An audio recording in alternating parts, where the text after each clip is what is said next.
Real estate and logistics કે જ્યાં trust build થાય છે, હોસ્પિટાલિટી કે જ્યાં એક્સપિરિયન્સ ક્રિએટ થાય છે, અને એજ્યુકેશન કે જ્યાં બિલ્ડ થાય છે future. LP Savani group of schools across Surat students અહીંયા પોતાનું ભવિષ્ય ઘડતર કરે છે અને પોતાની જાતને બિલ્ડ કરે છે. આજે આપણે એક એવા વ્યક્તિને મળવા જઈ રહ્યા છે કે જે એજ્યુકેશન અને ફિલોસોફીનું સમન્વય છે. Let's welcome the vice chairman of LP Savani group of schools, doctor Dharmendra Savani sir. નમસ્કાર, થેન્ક યુ. વેલકમ સર, કેમ છો? બસ ઓલ ગુડ. સર, સૌથી પહેલા મારો પ્રશ્ન, હું આવતી ત્યારે ઘણી બધી વાતચીત થતી હતી અને ત્યારે ડોક્ટર ધર્મેન્દ્ર સવાની, સો ડોક્ટરની અંદર એજ્યુકેશન અને ફિલોસોફીનું સમન્વય છે, એના વિશે કંઈક જણાવો સર. ફિલોસોફી ને એજ્યુકેશનમાં એટલે એક એવું પ્રાઉડ ફીલ થાય કે લાઈક એજ્યુકેશનના દાયરામાં તો 15-20 વર્ષથી છું હું, અને જનરલી ઘણું બધું આપણે એમના સલાહ સૂચન ને બધું જે બી મેનેજમેન્ટ કરતા હોઈએ, બટ ઘણા ફ્રેન્ડ્સે અને એજ્યુકેટર્સે કીધું કે why don't you go for PhD ને, એટલે પછી નો ડાઉટ ટાઈમ ને એનું બી કન્સ્ટ્રેન્ટ ને જોઈને પછી ઓનલાઈન કોર્સ ને બધું ચાલુ રાખીને આઈ ગો થ્રુ ફિલોસોફી. એ મળ્યા પછી આમ એક ડિગ્નિટીને એક થોડુંક પ્રાઉડ ફીલ થાય અને થોડું એવું લાગ્યું કે ઇટ ઇઝ આમ જેમ ઓફ સ્ટાર, મજા આવે એમ. રાઈટ, સો ટ્રુ. અને એ કદાચ આ ફિલ્ડની અંદર અત્યારે જરૂરી પણ એટલું જ છે અને એનાથી ફાયદો પણ એટલો જ થાય છે. સર, 25 વર્ષનું આમ જોવા જઈએ તો એલપી સવાની ગ્રુપ ઓફ સ્કૂલનું આખું જે જર્ની રહી છે, સો એ જર્નીને કઈ રીતે ડિસ્ક્રાઇબ કરશો તમે? 25 વર્ષનું જે ફર્સ્ટ બિલ્ડિંગ જે સ્ટાર્ટ કરેલું મારા ફાધરે, like in 2002, that's Adajan LP Savani Vidyabhavan, જે અત્યારે એલપી સવાની રોડ અને એલપી સવાની સર્કલ પર લોકો જાણે છે. ત્યારે I was in college and then after slowly during college also, કે જ્યારે અડાજન બિલ્ડ થયું પછી બી હું અંદર જતો હતો એઝ ઇન પાર્ટ ટાઈમ ને એવી રીતે. ત્યાર પછી વેસુનું અમારું કન્સ્ટ્રક્શન ચાલુ થયું. 2008માં અમે ચાલુ કરી વેસુ એલપી સવાની એકેડેમી. ત્યારે હું હતો અહીંયા અને મારા અંડરમાં જ બધું ચાલુ થયું ને એ બધું. પછી અમે ધીરે ધીરે કરીને 6 બ્રાન્ચીસ ઓપન કરી, 6 કેમ્પસીસ ટોટલ અમારા અત્યારે સુરતમાં છે, અને ઓવરઓલ આમ જોઈએ તો 10 સ્કૂલ છે કે જેમાં 20,000થી વધારે સ્ટુડન્ટ્સ અંદર એજ્યુકેશન લે છે, અને મોર દેન 1 લાખ સ્ટુડન્ટ્સ તો જે પાસ આઉટ થઈ ગયેલા છે, કે જે 11-12માંથી પાસ આઉટ થઈ ગયા હોય ને આજે તમે જોતા હશો કે એ લોકોના બી સ્ટુડન્ટ્સ અહીંયા ભણવા મોકલે છે. So it's very proud to see કે second generation started coming in our own school. So true.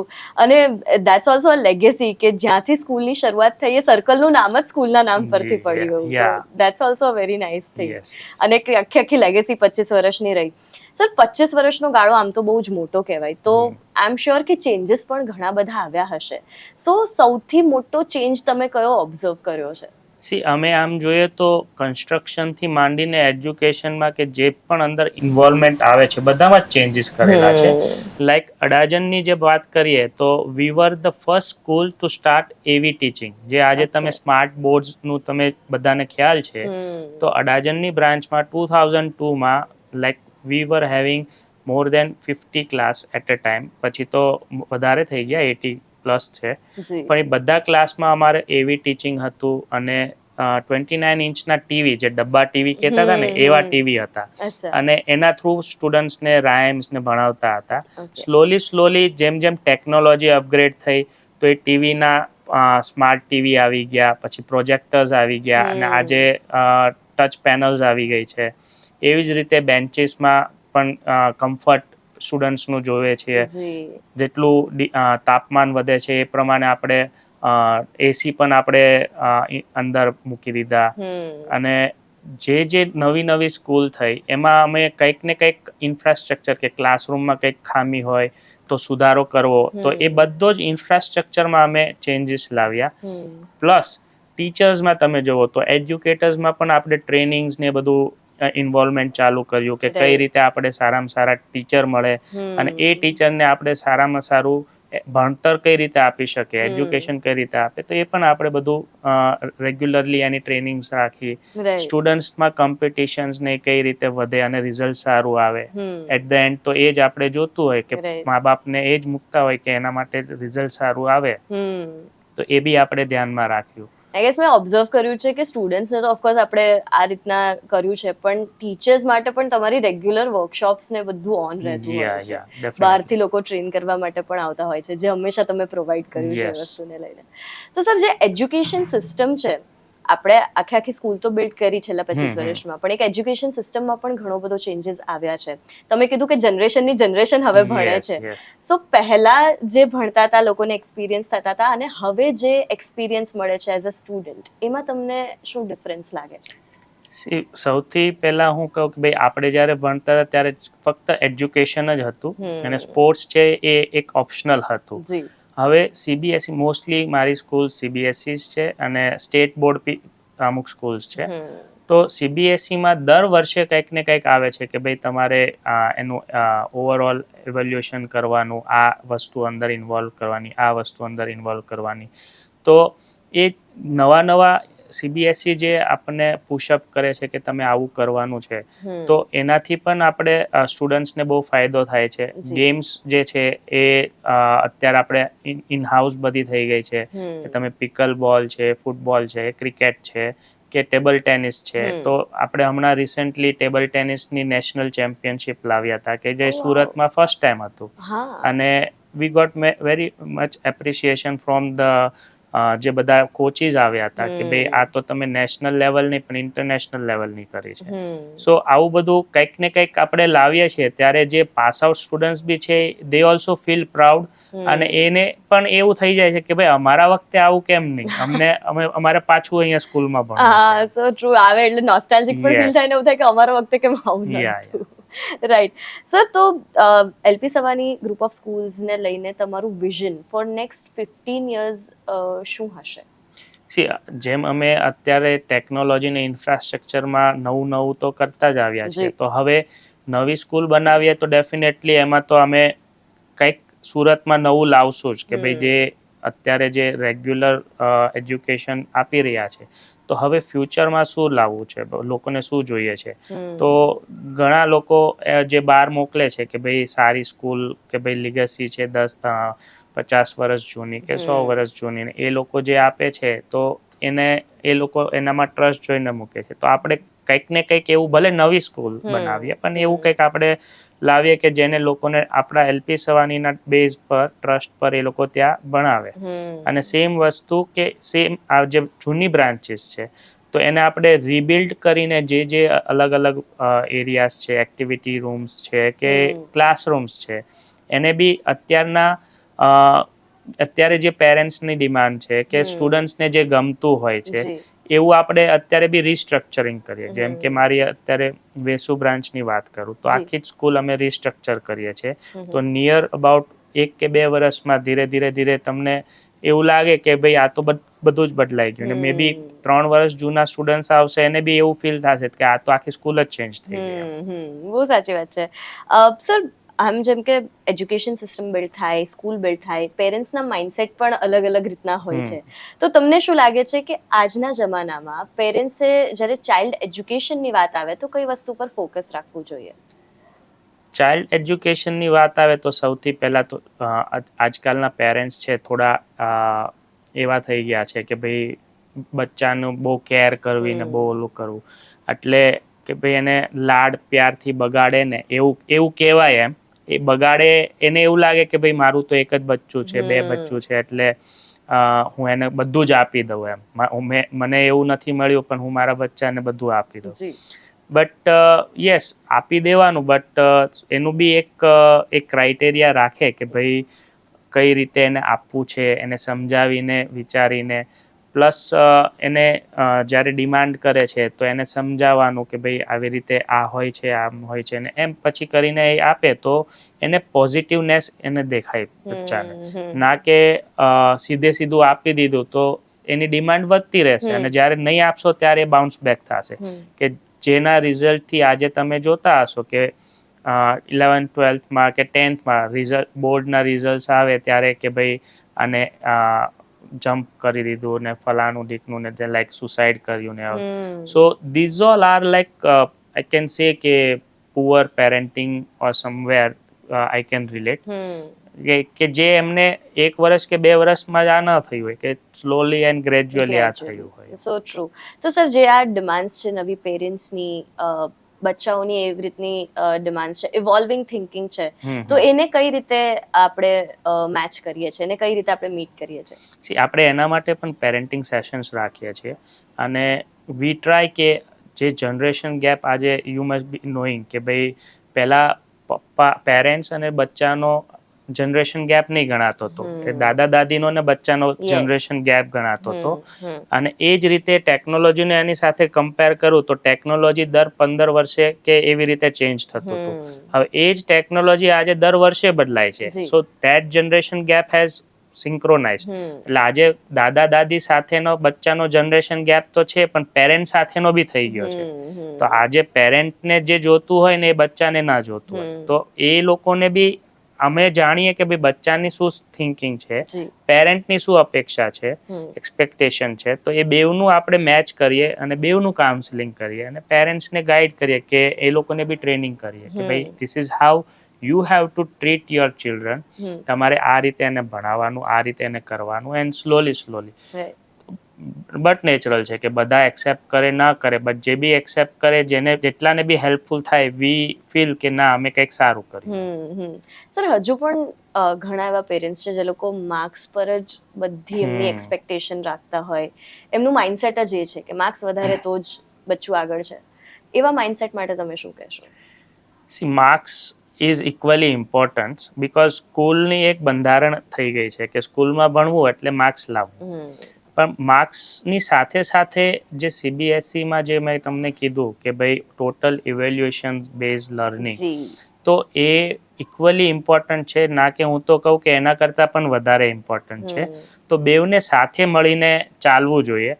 તો ખાલી પેરેન્ટ્સ એમ કે ના માર્ક્સ જ તે ઇમ્પોર્ટન્ટ છે એવું નથી કે તમે માર્ક્સની સાથે સાથે એને ઇક્વલી ઇમ્પોર્ટન્સ આપો and you help your child two manage કે ભાઈ ઓકે તું 90% લાવ એ ચાઇલ્ડ કહે છે નહીં મારા 80 આવશે તો ઓકે 80 આવશે તો એની સાથે સાથે તું કંઈ સ્પોર્ટ્સ કર, તું એક્ટિવિટી કર કે જેનાથી તારી હેલ્થ ફિટનેસ પણ રહેશે અને એ બી સારું થશે. અને ઇક્વલી તમે જોશો કે કોઈ સ્પોર્ટ્સમાં કે કોઈ એક્ટિવિટીમાં હશે તો ઓટોમેટિકલી એનું માઇન્ડ એન્હાન્સ થશે.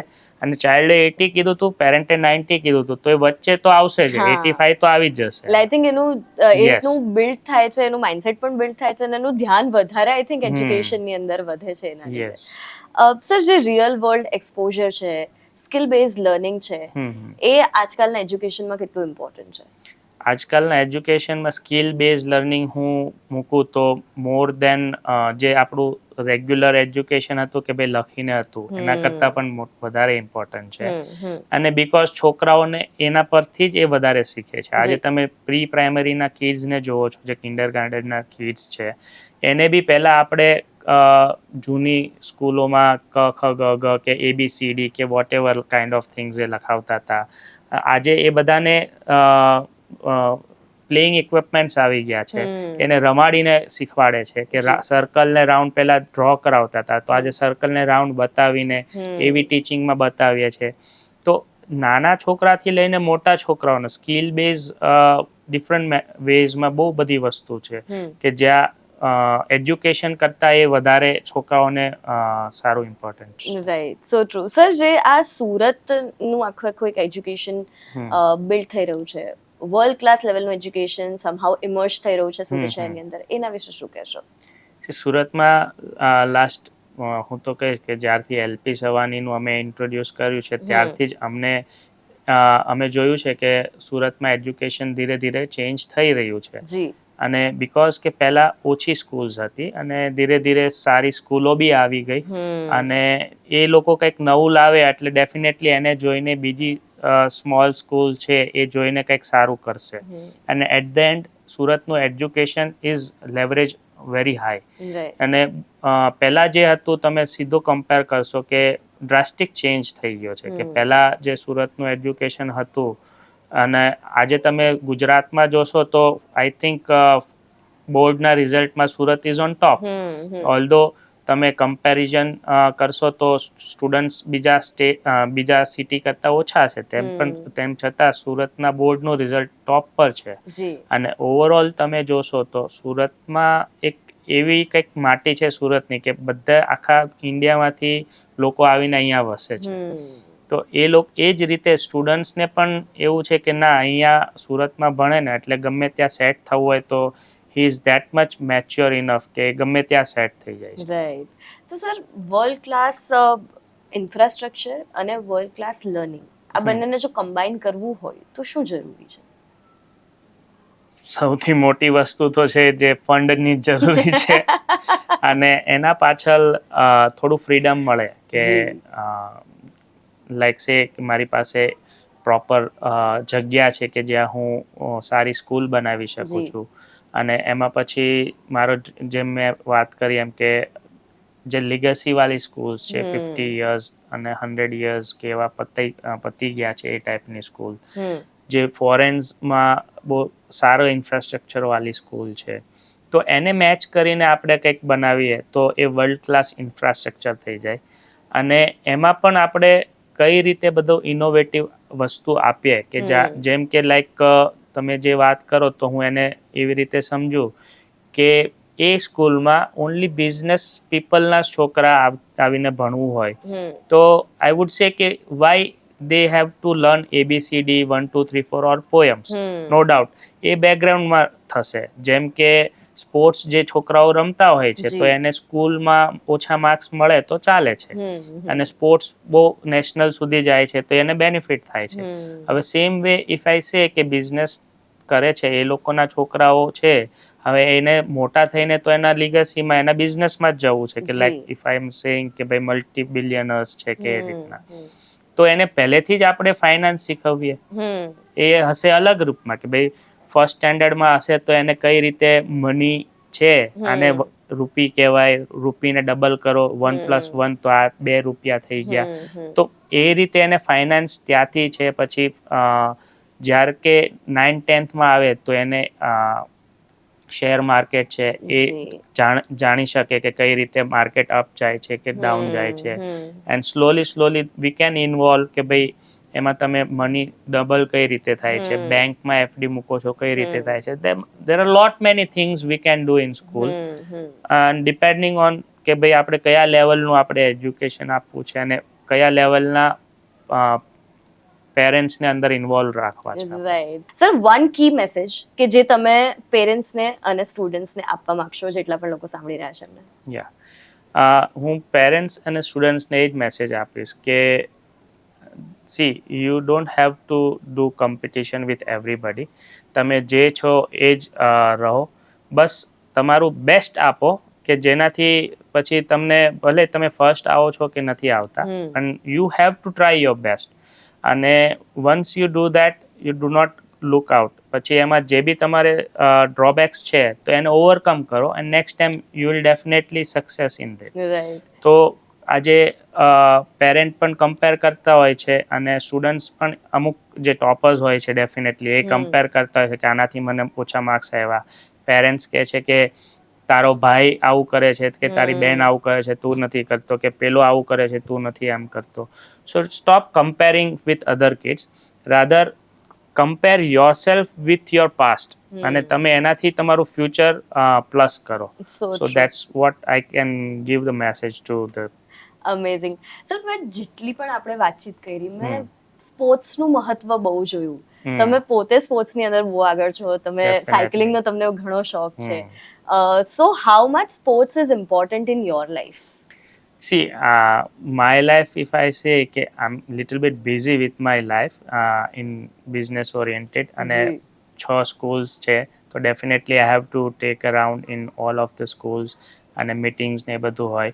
But then also I love sports, અને ડેઈલી હું સાયકલિંગ કરું છું. મોર્નિંગ 6 o'clock to 8 o'clock મારા ફિક્સ સ્કેડ્યુલ છે કે 50 kilometers I ride bicycle.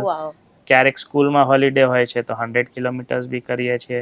Gymming, I do gymming, pickle બોલનો વાઇસ પ્રેસિડેન્ટ છું સુરતનો, અચ્છા. તો I also love playing pickleball also. Hmm. એટલે કદાચ મંથના કોઈ દિવસો બાકી હશે કે જેમાં હું સ્પોર્ટ્સ નહીં રમતો હોઈશ, Right. અને મજા આવે આમ કે, અને મેં કીધું કે સ્પોર્ટ્સ રમીએ ને તો આખા આપણી જે થકાન હોય, બિઝનેસની થકાન છે કે સ્ટુડન્ટ્સ રમે તો એને જે ભણતરની થકાન છે એ એકદમ વાઇપ આઉટ થઈ જાય. બિકોઝ જ્યારે તમે રમો છો ને તમારું કોન્સન્ટ્રેશન એકદમ હાઈ લેવલ પર જતું રહે જી. છે, and that increases your energy level and your mind level also. તો પછી તમે જે બી કામ કરશો, કે તમે ચાહે બિઝનેસનું કરશો કે તમે સ્ટડીનું કરશો, તો એ તમારું એકદમ આમ નેક્સ્ટ લેવલ પર આવી જાય. રાઈટ. સર, એક સ્પોર્ટ્સ ચૂઝ કરવાનું કહો તો? અત્યારે તમે સ્પોર્ટ્સ ચૂઝ કરવાનું કહો તો pickle ball is the best. Pickle ball is the best right now. Sir, 6 schools એટલે મેનેજમેન્ટમાં બહુ બધો તમારો સમય જતો હશે, સો સ્ટ્રેસ પણ એટલો જ વધતો હશે. What do you do to take care of that stress? કારણ કે જે રીતની લાઈફસ્ટાઈલ આપણા બધાની થઈ ગઈ છે, સ્ટ્રેસ લેવલ ઇન્ક્રીઝિસ. સો ડિસ્ટ્રેસ કરવા માટે તમે શું કરો? સી, જેમ ટીચર્સને ને એમ બધાને મેં કીધું કે આપણે ટ્રેનિંગ્સ ને એવું અપાવીએ છીએ, જી. અને ટાઈમ મારી પાસે નથી તો હું ટ્રેનિંગ લેવા જાઉં કે એવું બી ઓછું છે, but yeah once in a while in a year or somewhere I go for it. And secondly કે જે ઇન્સ્ટાગ્રામ છે એને હું વાઇઝલી થોડું યુઝ કરું છું, ઓકે. કે એમાં સ્પોર્ટ્સ અને મોટિવેશન્સ આ બે વસ્તુ એવી છે કે જે લોકો કરતા હોય છે, whether I know or not. For example Gaur Gopal Das છે, જી. પછી જ્ઞાનવત્સલ સ્વામી છે, પછી સદગુરુ છે. જી. તો આવા લોકોને હું ફોલો કરું છું, હમ. અને એના ડેઈલી અપડેટ્સ આવતા હોય છે ઇન્સ્ટાગ્રામમાં, તો એના શોર્ટ ક્લિપ્સ જોઈને આઈ ગેટ સેલ્ફ મોટિવેટેડ. અને સેમ વે પર સ્પોર્ટ્સના પણ એવા ફોલોવર્સ છે કે જેને હું ફોલો કરું છું, તો એ લોકોના મોટિવેશન્સ આવે તો એ જોઈને હું સ્પોર્ટ્સમાં મોટિવેટ થાઉં. રાઈટ. તો સર, જ્યારે ધર્મેન્દ્ર સર સ્કૂલે નથી, જ્યારે ધર્મેન્દ્ર સર કંઈ કામ નથી કરતા, તો ધર્મેન્દ્ર સર શું કરે છે? ત્યારે ધર્મેન્દ્ર સર યા તો સ્પોર્ટ્સ કરે છે અને યા તો ઘરે હોય છે. ફેમિલી લાઈફ બેલેન્સ, જે વર્ક લાઈફ બેલેન્સ Yes. કરવાનું હોય છે, એ કેવી રીતે કરી લો છો sir? C, after I finish my work, almost 7 o'clock ના હું ક્લોઝ ડાઉન થઈ જાઉં, તો 7:30 ના હું ઘરે હોઉં. Then after I am totally at home. કોઈ ફ્રેન્ડ સાથે જાઉં, આ તે once in a week is okay, but 8 o'clock એ શાર્પ અમારું ડિનર થઈ જાય on table with family. Okay. અને મોર્નિંગનું બ્રેકફાસ્ટ હોય, આફ્ટરનૂનનું લંચ હોય કે ડિનર હોય, ત્રણેય અમારું ફેમિલી મેમ્બર સાથે જ હોય છે. અને આફ્ટરનૂનમાં બી હું ઘરે જાઉં છું એટલા માટે જ કે ભાઈ હું 1 કલાક કે 2 કલાક હું થોડુંક ટાઈમ આપી શકું. અને નાઇટમાં બી આફ્ટર 7 યુ કેન સે કે ભાઈ હું ઘરે જ હોઉં, પછી રાઉન્ડ મારવા જવું છે કે whatsoever, we sit together, we discuss together.